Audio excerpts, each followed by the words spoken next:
Do men mate for life, or are we just losers in loyalty? I think that men value the foundation and stability that a woman provides, even if you don't even like her. Just that foundation, knowing that you got somebody that's there. Sometimes for y'all to be this pillar of masculinity and strength, y'all really the weakest link. We're weak. Y'all are the weakest link. And it's like, I don't like her. I can't stand her, but I need her. Mm-hmm. Why? It's like, stand up. If your woman leave you today, you're going to find a replacement, or you're going to lean on your mama, your sister, or your children. Women add color. Men, we're just like the boxes, the lines. They fill in the all of the spaces. Mm-hmm. Like, we'll just live a very skeleton type life. Mm-hmm. They add meat to the bone. We do add meat to the bone now. Y'all are pretty black and white. Can somebody explain what I just saw, please? Color. What is a loser in loyalty? I need somebody to explain it, bro. Listen, bro. They be watching us. They be watching us on Instagram YouTube, and they try to copy the metaphors we put out, and they can't do it, bro. That's what it is. Hang on. Go ahead now. Like, I don't. In one sense, I don't disagree with what was said, right? And before y'all jump down my throat, hear me out. There are a whole lot of men who feign being capable of being monogamous when they are honest with themselves, don't want monogamy.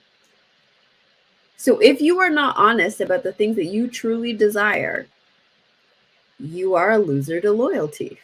Because you are not being honest to yourself, and you are not being honest to the people that you are messing around with or getting in relationships with, right?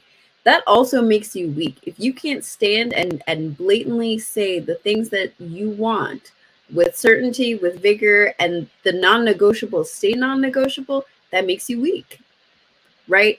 I don't think it's a conversation of like, if you are a monogamous man and you are capable of that, and then like you do otherwise, you also don't stand on your word, right? So I think as crazy as they stated it, if you are not standing on the things that you truly believe in, if you are not exercising the things that are non-negotiable to you, if you are settling for somebody because you quote unquote need them as a man, you become the weak link. And so stand on what you mean, right? If you want multiple people, do it. If you don't want marriage, don't do it. If you want children, do it. Like, I think there are a lot of men now who, under societal pressures, feel the need to say and pretend to be things that they are not actually. And it puts women in a precarious situation. If you are really the bone, if you are really the box, if you are really the structure, stand on what you say. So I don't fully disagree with what they said in the video. I agree with what you said. I disagree with them though. Like, because I didn't understand. I didn't get that from the video. I didn't understand any of it. No, I think what I was just saying is true for some men, but I would flip that. I would absolutely flip that, because if you do a deep dive into women's behavior and what they want now that they're making money, now that they have their own jobs, I would say we are either equal or women have surpassed men in being losers of loyalty. Who's out here filing for divorce? It's not men. So the point that I will make is that I think some men don't have the ability to think outside of being loyal because they really got married to get regular sex. Maybe that's one thing. They're trying to be honorable to a situation or establish honor in a situation they created, most notably getting a woman pregnant. That is usually why a man will be like, all right, well, gotta lock it down now. I either gotta keep tradition going or try to create the family I never had. That's what most men will do. But there's also the fact that now I don't think women are the ones looking at monogamy like it's what's best for them. I think they're yearning to have the Kim Kardashian lifestyle. I can have multiple men. Nobody's going to say anything. If I get divorced, there is no penalty. As a matter of fact, I can come out on top, right? So I don't know. I would flip that completely around and say I disagree. Sugar Mike, I got a question for you. This is a two-part question. Do you think most men willingly agree to monogamy? Like that's really what they want to do? Let me. Oh, I forgot what I was going to say. Yes, but let me explain why. I believe in the beginning sense, yes, they're doing it because they're in love with the woman. Mhm. But what also happens, I think men agree because even though a lot has changed with women, what hasn't changed is that women are actually messy. Side chicks and all that type of stuff, those are messy situations, extremely messy. So when you do it, you have to realize that men with children make decisions permanently. So I know a lot of men that be like, man, when it was just me and her, it was cool or whatever. Then she started tripping. And I was about to step out on her, but then we had them 2 kids, and you see what I'm saying? So I think right around the time a man sees his legacy get established, he's far more loyal than he would have been had it been just him and the woman. And Enai's got to disagree. No. Yeah, hold on, let me ask the last part to that question, Enai.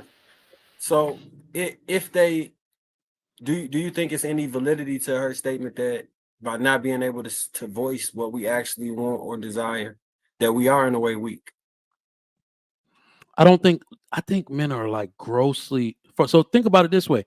We've been conditioned in society. So I think if we were making an argument against what's natural, then yes. Most men won't say I'm not going to give in to my natural desires and tell her out of fear of losing her. But I think men have been so conditioned in a civilized society to be like, if I do anything, I'm going to get ostracized out of society, branded with the bad name. And most men will actually, in order to fit in. So this is why I had said in the workplace, women are far more nasty. They make the whole sexual harassment argument about men, but women are the biggest sexual harassers at work that I've ever seen.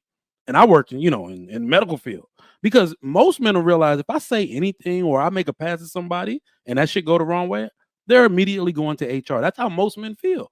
You see what I'm saying? So it's like I'm not going at her here. I'll wait till she says something, right? That's how most men conduct themselves at work. It's just that occasional creep that can't hold it in that gets everybody branded as you niggas is nasty, right? So go ahead, Enaz. I know you want to chop my ass up on this panel. I'm here for it.